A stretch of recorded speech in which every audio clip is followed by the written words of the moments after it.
Le 26 septembre dernier, Pierre Palmade a été entendu par un juge d'instruction. Durant son audience, il a notamment évoqué son addiction aux drogues et ce qu'il a exigé de la part de ses médecins pendant sa thérapie. Loin de la scène et de la célébrité, Pierre Palmade attend son procès. Le 10 février dernier, l'humoriste a provoqué un grave accident de voiture en conduisant sous l'emprise de la drogue.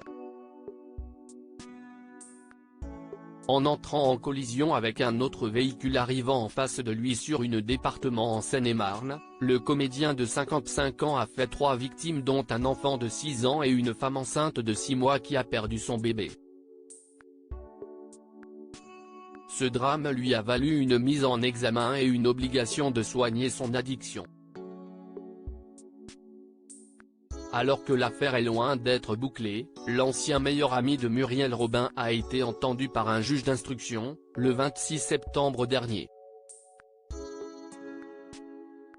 L'occasion pour lui de s'exprimer enfin sur les circonstances de son accident, ses regrets pour les vies qu'il a brisées, mais également son addiction contre laquelle il se bat depuis tant d'années. Pierre Palmade, ce qu'il a exigé au médecin pendant sa thérapie toujours sous contrôle judiciaire. Pierre Palmade suit une thérapie à Bordeaux, où il s'est réfugié. Malgré ses traitements, l'artiste a révélé qu'il luttait constamment pour ne pas rechuter.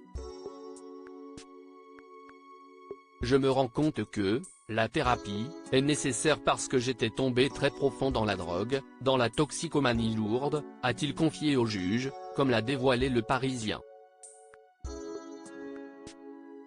Si je suis dans un contexte particulier favorable à la consommation, cela peut être très dur de résister. L'idée est de ne pas me mettre dans de telles situations où on peut avoir un craving, par exemple, regarder un film qui parle de drogue, a-t-il expliqué. Il faut trouver une stratégie, appeler un ami, appeler son parrain des narcotiques anonymes, changer de film, écrire. C'est la bête noire du dépendant. S'il a avoué avoir rechuté le 24 juin dernier, lors d'une virée en boîte de nuit, il a pris l'initiative de demander une autre hospitalisation quelques jours plus tard. Cette exigence n'a pas été la seule de Pierre Palmade.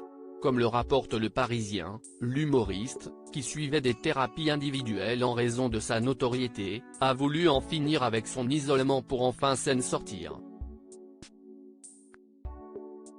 Après avoir tapé du poing sur la table, il a pu participer à des groupes de parole. On raconte tous ce qu'on a sur le cœur, et on est tenu au secret, a-t-il déclaré au juge. Je prends le risque de bénéficier d'une aide de ce groupe qui respecte l'anonymat. Ça m'apporte, ce sont des dépendants qui me comprennent. Il y a des abstinents depuis 20 ans. Ça donne de l'espoir. Mon rêve est de vivre une vie sans drogue. Un chemin encore long.